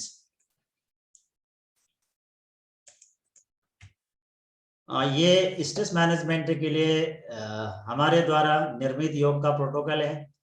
Stress का को मैनेज करने के लिए हमने अपने पीएचडी में एक योग का प्रोटोकॉल बनाया था और ये प्रोटोकॉल हमने लगभग 78 लोगों के ऊपर इम्प्लीमेंट किया था और इसके प्रभाव को परखा था। तो हमने पाया था कि ये प्रोटोकॉल लोगों के स्ट्रेस को मैनेजमेंट के लिए काफी प्रभावशाली है। इस प्रोटोकॉल का इम्प्लीमेंटेशन हमने लगभग 45 दिन किया था और इसमें यह अभ्यास मेरे ख्याल से 78 लोगों को कराई गई थी। दिन में अभ्यास हम 45 मिनट से 60 मिनट तक कराते थे। ये हमें Patanjali food and herbal park में पतंजलि आयुर्वेद लिमिटेड ने किया था, मेरे ख्याल से दिसंबर 2011 में। मंडे टू फ्राइडे हम इनको अभ्यास कराते थे और इस प्रोटोकॉल में हर सप्ताह में एक बार जल नीति, लूजनिंग सीरीज। और लूजनिंग सीरीज यानी जो सूक्ष्म व्यायाम है, इसका लिंक मैं आपको अभी शेयर करूंगा, आपको वहां देखना है। ये लूजनिंग सीरीज का मतलब वो नहीं है जो आप समझ रहे हैं। लूजनिंग सीरीज का मतलब ये एक जो मैंने अभ्यास की सीक्वेंस तय करी है और आपके बहुत पुराने सीनियर को मैंने अभ्यास कराया है और उन लोगों के द्वारा जो रिकॉर्डेड वीडियो है मैंने मार्च के महीने में यूट्यूब में डाल दिया है। तो आप उसको पूरा देखें और सीखें लूजनिंग सीरीज क्या होता है।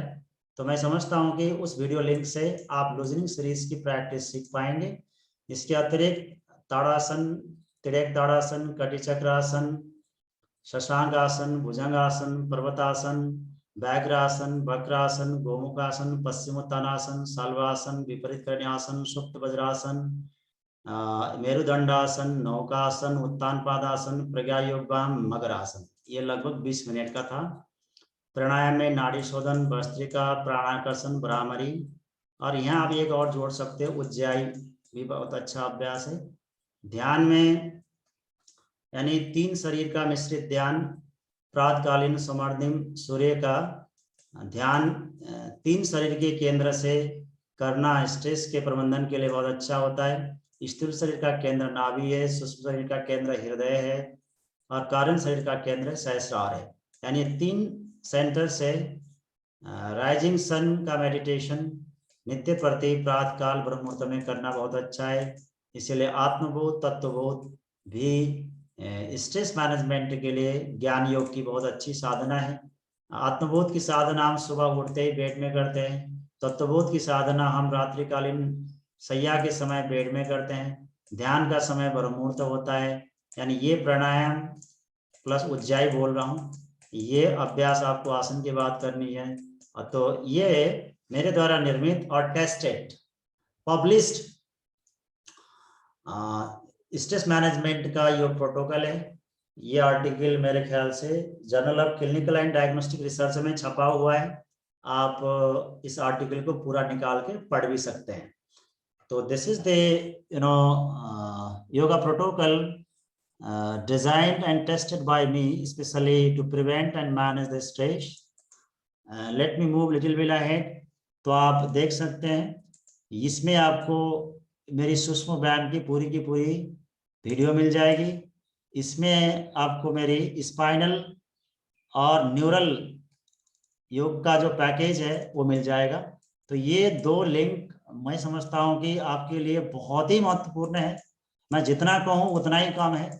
तो सभी बच्चों को इसे देखना चाहिए और इसका अभ्यास करनी चाहिए। That is the link to access the loosening series and this is for the spinal and neurological package.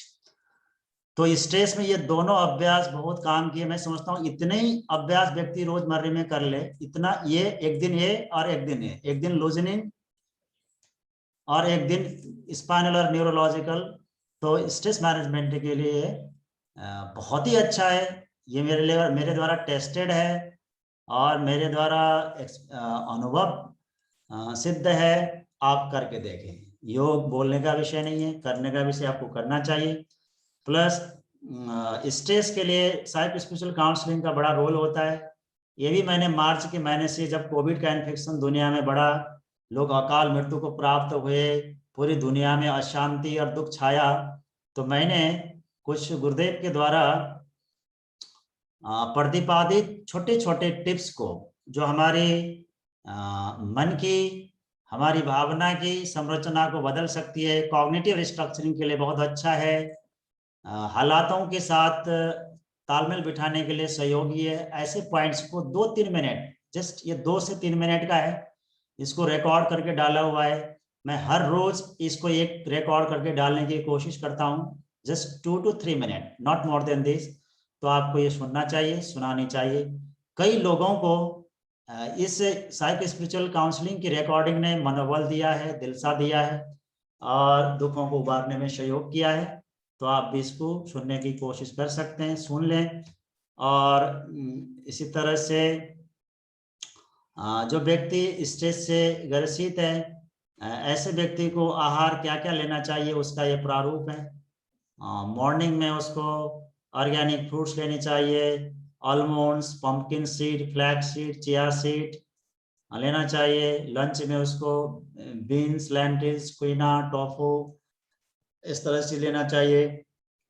और जो व्यक्ति स्ट्रेस से ग्रसित है, उसमें इन्फ्लामेशन के चांसेस ज़्यादा होते हैं, तो उसको ओमेगा फैटी एसिड्स, एंटीऑक्सीडेंट जैसे vitamin C, vitamin A, zinc, selenium आदि लेना चाहिए। तो इसी तरह से व्यक्ति को हर रोज योगिक जॉगिंग, स्विमिंग, साइकिलिंग, एरोबिक्स, योग प्रैक्टिस कम से कम 30 मिनट जरूर करना चाहिए। और इसी तरह से ये कुछ स्ट्रेस के मैनेजमेंट के लिए जो हमें न्यूट्रास्यूटिकल्स की सप्लीमेंट लेनी होती है, उसका एक शॉर्ट है। ये काफ़ी इम्पोर्टेंट है। यानी जो व्यक्ति तनाव में ज़्यादा रहता है, उसको विटामिन B1 हर रोज़ 25 से 100 मिलीग्राम लेना चाहिए, विटामिन B2 25 से 100 मिलीग्राम, विटामिन B3 50 से 150 मिलीग्राम, विटामिन B5 50 से 300 मिलीग्राम। इसी तरह से आपको क्रोमियम तक है। तो इस निर्धारित मात्रा में नित्य प्रति व्यक्ति को सप्लीमेंट लेनी चाहिए। अगर न्यूट्रास्यूटिकल्स की डिफिशियंसी होती है तो भी स्ट्रेस का लेवल हाई होता है और ये फिर इन्फ्लामेशन और आगे जाके रोग में बदल जाता है। इसके अतिरिक्त जो स्ट्रेस को मैनेजमेंट करने के लिए कुछ ये डाइटरी सप्लीमेंट्स हैं, ये फाइटोकेमिकल्स के रूप में भी पाए जाते हैं, सिंथेटिक रूप में भी पाए जाते हैं। जैसे गाबा एक तरह का अमाइनो एसिड है, ये डाइटरी सप्लीमेंट के रूप में पाया जाता है। Taurine that is again a sort of amino acid. काबा काबा एक तरह का प्लांट है, क्रीपर्स है, इसका काढ़ा पीना बहुत अच्छा होता है। वेलेरियन अगेन एक तरह की पौधा है, जड़ी बूटी है, इससे नींद अच्छी आती है, स्ट्रेस कम हो जाता है। इंडिया में इसको तगर कहते हैं, तगर हिमालय की मिलती है। हॉप्स, पैशन फ्लावर, अगेन ये 2 तरह की जड़ी बूटियां ही हैं। ये भी स्ट्रेस को कम करने के लिए बहुत काम करती है। मैग्नीशियम हमारे शरीर में मांसपेशी को रिलैक्स करता है, मांसपेशी के जकड़न को कम करता है, इसीलिए मैग्नीशियम का इंटेक भी हमें लेना करना चाहिए। इसी तरह से जो व्यक्ति स्ट्रेस में रहता है उसको रॉ शुगर का इंटेक कम कर देना चाहिए। कोका कोला, कैंप कोला जैसे कैफिनेटेड ड्रिंक्स अवॉइड करनी चाहिए। टोबैको और अल्कोहल का कंजम्पशन नहीं करना चाहिए। और उसको अगर नॉन वेज है तो ओमेगा फैटी एसिड से युक्त कुछ फिशेज हैं, salmon, mackerel, herring, kipper, sardines, tuna आदि लेना चाहिए। अगर वेजिटेरियन है तो chia seed, almond, pumpkin seed, तुकमलंग आदि लेनी चाहिए। हरी सब्जी ज्यादा लेना चाहिए। और ये जो सप्लीमेंट का एग्जैक्ट प्रोटोकॉल है जो मैं आपको ऑलरेडी भी बता चुका हूँ, यहाँ दोबारा आ रहा है। तो ये जो स्ट्रेस से ग्रसित व्यक्ति है उसको इस तरह के न्यूट्रास्यूटिकल्स दिन में लेनी चाहिए। आप एक बार रीड आउट कर सकते हैं। So that is the exact prescription of nutraceuticals for the stressed ones। और इसी तरह से ये स्ट्रेस को कम करने वाले कुछ फूड हैं। अब मैं हवन की बात कर लेता हूँ। जो व्यक्ति स्ट्रेस में रहता है उसके लिए हवन बड़ा लाभकारी होता है। तो हवन के लिए उसको 2 तरह की सामग्री लेनी चाहिए। एक तो ये जड़ी बूटियों का समूह है, इस सबको मिला के कॉमन हवन सामग्री बनता है। यानी उसको 50 ग्राम इन जड़ी बूटियों से युक्त कॉमन हवन सामग्री लेना चाहिए और एक उसको विशिष्ट हवन सामग्री बनानी चाहिए। ब्राह्मी से लेके खाटसारी गुड़ यानी ब्राह्मी, शतावर, गोरखमुंडी, मौलश्री, छाल, सुगंध कोकिला, घुड़बा, जलकुंभी, पिस्टिया, जौ, घी, मतलब ये सारी वस्तुओं को ये निर्धारित मात्रा में मिला के विशिष्ट हवन सामग्री बनानी चाहिए। फिर क्या करनी चाहिए, 50 ग्राम विशिष्ट हवन सामग्री और 50 ग्राम ये वाली कॉमन हवन सामग्री दोनों को मिलानी चाहिए और तांबे के कुंड में सुबह सूर्योदय के समय पूर्व की तरफ मुंह करके षट कर्म से स्वस्थ वाचन तक की प्रक्रिया करके गुरु का आह्वान करके सूर्य गायत्री मंत्र से 24 बार आहुति देनी चाहिए। आहुति देने के बाद 10 से 15 मिनट प्राणायाम का अभ्यास करनी चाहिए और साथ साथ में ये जो विशिष्ट हवन सामग्री है इसको बारीकी से पीस के 5 चिया चम्मच 5 टीस्पून विशिष्ट हवन सामग्री को 1 लीटर पानी में शाम को भिगो देना चाहिए और सुबह उसको बॉयल करके 1 लीटर को लगभग 2 कप बनाना चाहिए। 1 कप काढ़ा खाली पेट, 1 कप काढ़ा खाली पेट सुबह और 1 कप काढ़ा खाली पेट शाम को देना चाहिए। तो ये तनाव या तनाव से घटित होने वाले अन्य शारीरिक और मानसिक समस्या को रोकने में काफी कारगर प्रयोग है।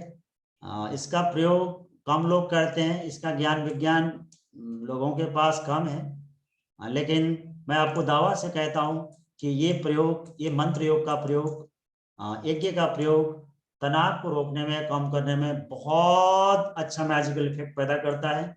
इसको आप अपनाएं और दूसरों को अपनाने की सलाह दें।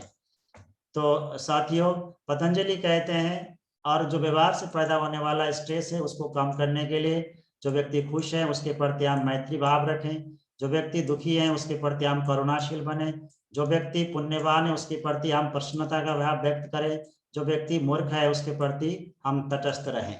तो ये हमारी व्यवहार को शुद्ध करने का और व्यवहार के अशुद्धि से पैदा होने वाले तनाव से बचने की कुछ उपाय हैं जो महर्षि पतंजलि ने योग सूत्र में हमें बताया है।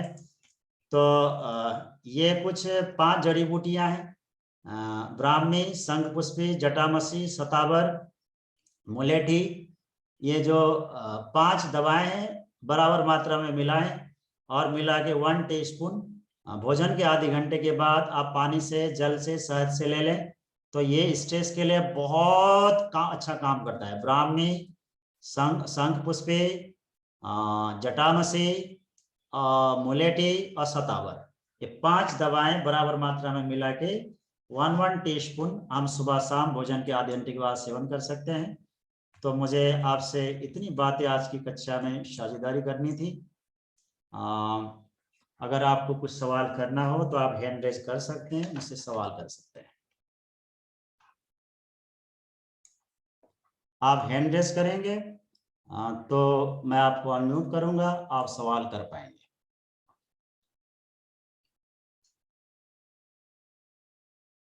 सब बच्चे अपना वीडियो ऑन कर लो। क्वेश्चन आंसर के समय एक आपस की शक्ल दिखनी चाहिए। ओके।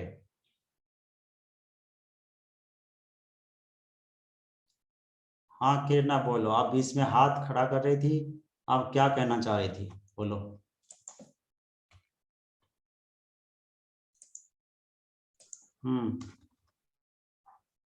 बोलिए। क्या? बोलिए, आप क्या बोल रही थी, बीच में आपने हैंड रेज किया था। जी यही कह रही थी सर क्या कह रही थी? कि सबका मैसेज आ रहा था सर कि अब समझ नहीं आ रहा, आज के लिए हो गया सर, अब कल पढ़ाइएगा। अच्छा अच्छा अच्छा अच्छा, ठीक है। रोज रोज नहीं जुड़ पाऊंगा, इसीलिए सोच रहा था कि आज पढ़ा दूं। आप लोगों को मुझे योगा थेरापी पढ़ाने का मन था। जाते जाते आपको नौकरी में थोड़ा सहयोग मिल जाए, तो किसी तरह से संयोग बन नहीं पाया। तो मैं सोच रहा था थोड़ा योगा थेरापी की चीज़ भी आपको पढ़ाऊँ, आज डाल दिया था। कोई नहीं, आप तो यंग ब्लड के हैं, रोज योग करते हैं तो आपकी परसेप्शन और मेमोरी बहुत अच्छी है। ठीक है, प्रयास कर लो। अब कोई समझ में नहीं आया तो पूछ लो, थोड़ा हम सत्संग भी कर लेते हैं, बातचीत कर लेते हैं।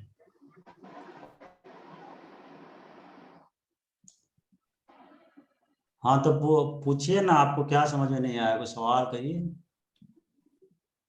सारे बच्चे वीडियो ऑन कर लो। अदिति, सपना, अदिति का यजुर्वेद, निहारिका, निखिल, रोजमेरी भी नाम है यहाँ पे, तानवी, मोनिका, अदिति, सार्थक। बच्चे कहाँ गए, एक भी नहीं दिख रहा। बोलो बच्चे, पूछो ना, कुछ सवाल करो। नहीं पूछोगे, डर लगता है।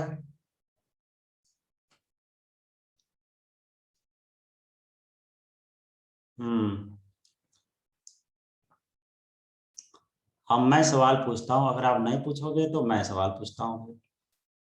रोज मेरी ये बताओ कि स्ट्रेस से प्रोलैक्टिन का सिक्रेशन बढ़ता है या घटता है? सर क्वेश्चन फिर से बताइए। स्ट्रेस की वजह से प्रोलैक्टिन का सिक्रेशन बढ़ता है या घटता है?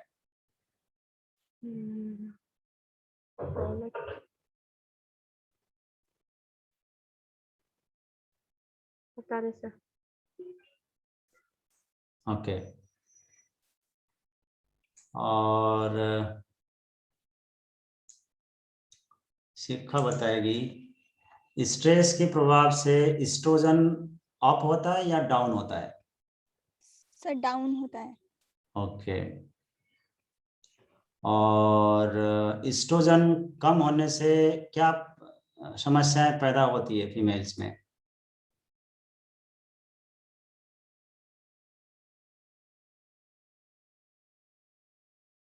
बताया था ना।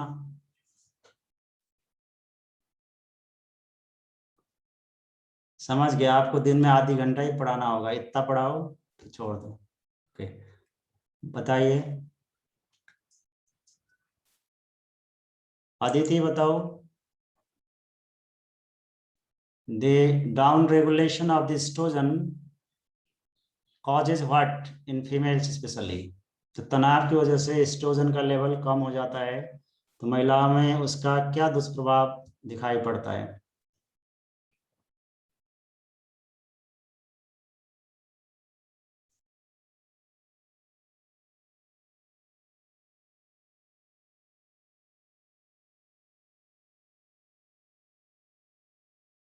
बोलिए, अनम्यूट करिए।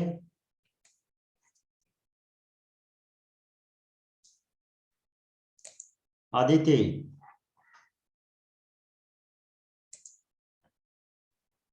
माइक्रोफोन अनम्यूट करिए। माइक्रोफोन तो खोल लो, बंद है।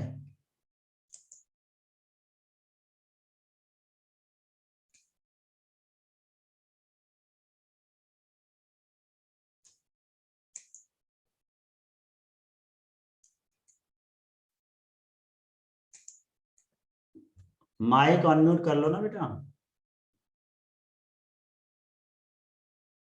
हाँ, मैंने कर दिया यहाँ से। हाँ जी सर, आपने नहीं करा था। हाँ, बताइए जी अब। सर, एक बार क्वेश्चन रिपीट कर दीजिए। मैं कह रहा हूँ कि जब कोई भी महिला बार बार तनाव के साथ जूझती है तो उसके शरीर में एस्ट्रोजन का लेवल डाउन हो जाता है। एस्ट्रोजन का सर। लेवल डाउन होने से और क्या समस्याएं पैदा होती है? Sir, menopause, menstrual cycle disbalance. Yes, it mainly causes disturbance in menstrual cycle. मैंने आपको बताया था आज, दर्द ज्यादा होना, ब्लीडिंग ज्यादा होना या ना होना आदि। Very good, well done. और ओके, अब मैं अगला सवाल करता हूँ। हरगुन से। हरगुन, हाँ, आप माइक्रोफोन अनम्यूट कर लीजिए। ओके, ये बताइए कि स्ट्रेस के प्रभाव से हमारी जो एयरवेज हैं, जहाँ से हमारे शरीर में एयर का फ्लो होता है, जैसे श्वास नली, ब्रोंकाई, ब्रोंकस, ये डायलेट होते हैं या कंस्ट्रिक्ट होते हैं?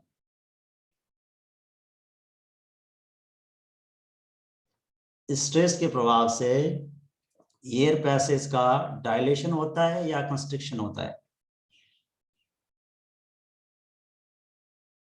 कंस्ट्रिक्शन।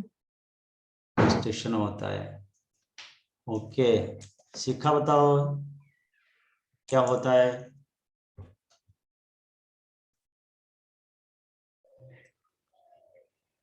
सर कंस्ट्रिक्शन ये होता है। कंस्ट्रिक्शन होता है।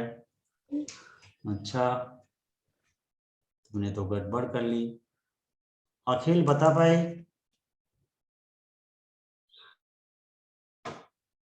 अखिल नहीं, निखिल है, अखिल नहीं, ये निखिल है।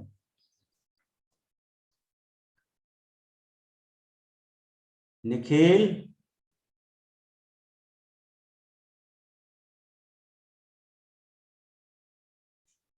निखिल,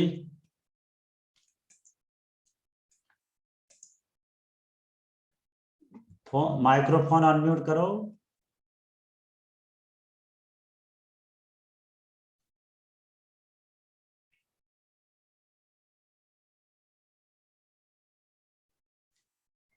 तनुजा,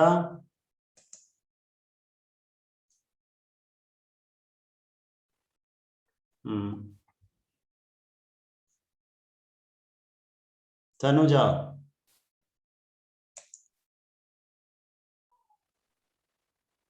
सर कंस्ट्रक्ट होगा। अच्छा, एयर पैसेज का कंस्ट्रक्शन हो जाएगा। ये तो आपने गड़बड़ कर दी। मोनिका,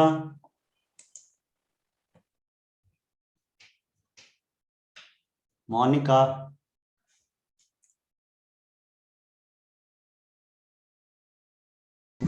सर डायलेट होगा। डायलेट होगा। अब किरणा इस बात को वेरीफाई करेगी, कंस्ट्रिक्ट होता है या डायलेट होता है, बता बेटा।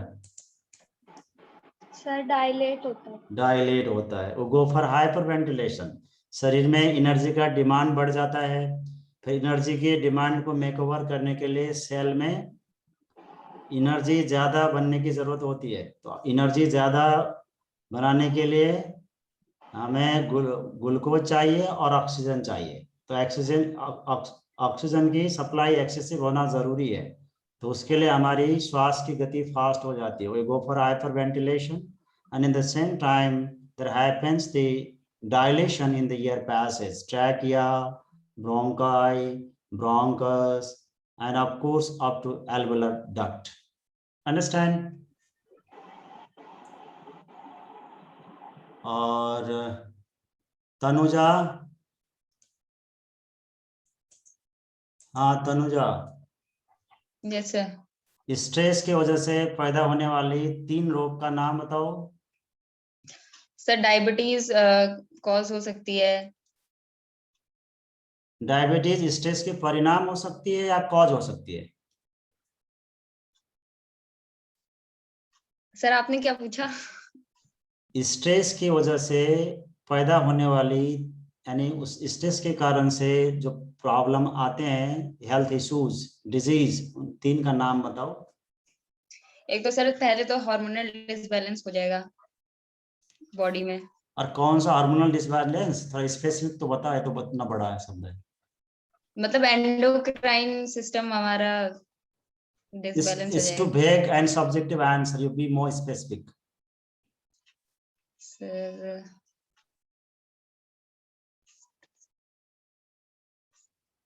वर्ड याद नहीं। अच्छा भाई, ये लड़के कहाँ हैं? लड़के तो एक भी नहीं दिख रहा, एक दिख रहा था, कहाँ गया अभी? ए भाई तो कहाँ गया? हाँ मधुप,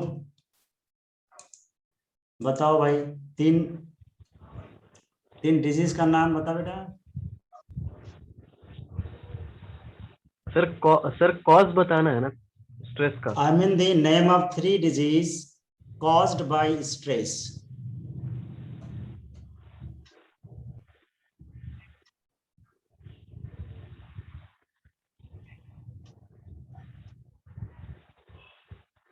इसका आंसर कौन बताएगा? ग्रिड में ऐसे अंगूठ का खड़ा करके मुझे बताओ। ओके, शिखा बताना चाहती है, किरणा बताना चाहती है, Arpita. Okay, let me invite Arpita. इसको मैंने नहीं पूछा आज। अर्पिता बता। Sir Om sir. Sir diabetes, asthma, heart disease very वगैरह गुड, वगैरह। Very good. वगैरह वगैरह तो नहीं होगा, लेकिन डायबिटीज, हाँ सर, मतलब अस्थमा, और भी बहुत सारे। जो आपने बताया उतना तो सही बताया। अब मैं आपसे पूछता हूँ वैभव, ये लड़के इतने शर्मिले क्यों हैं? कोई वीडियो ऑन में करके बैठे नहीं। वैभव। Yes sir. अब बता, ये कौन, ये स्ट्रेस के मैनेजमेंट के लिए 3 प्राणायाम का नाम बता। पहले वो तो देखा, वीडियो तो ऑन कर, शक्ल तो दिखा दू भाई बाप। हाँ, 3 प्राणायाम का नाम बताइए स्ट्रेस के मैनेजमेंट के लिए। प्राणायाम करा सकते हैं। अच्छा, शीतली कराएंगे और भ्रामरी कराएंगे। आप कर लेते हो? अच्छा, शीतली करके दिखा। डीप फोल्ड करके फिर अरे कर लेना, करके दिखा। You don't speak, just practice. अच्छा, तेरा जीभ तो ठीक फोल्ड हो जाता है, अच्छी बात है। तो चलिए बच्चों, आज का निर्धारित समय पूरा हो गया है। अब आज मेरे ख्याल से गुरुवार है, हम आपसे 2 दिन तो अब नहीं मिल पाएंगे आगे। फिर अगली बार मिलेंगे अगले हफ्ते, और किरणा आपको मैसेज भेज देगी। ठीक है, तब तक के लिए आप सभी को धन्यवाद, और हम फिर मिलेंगे नया विषय वस्तु जोश और होश के साथ। आप सभी को सादर प्रणाम, नमस्ते। आपका दिन और जीवन शुभ हो, मंगलमय हो।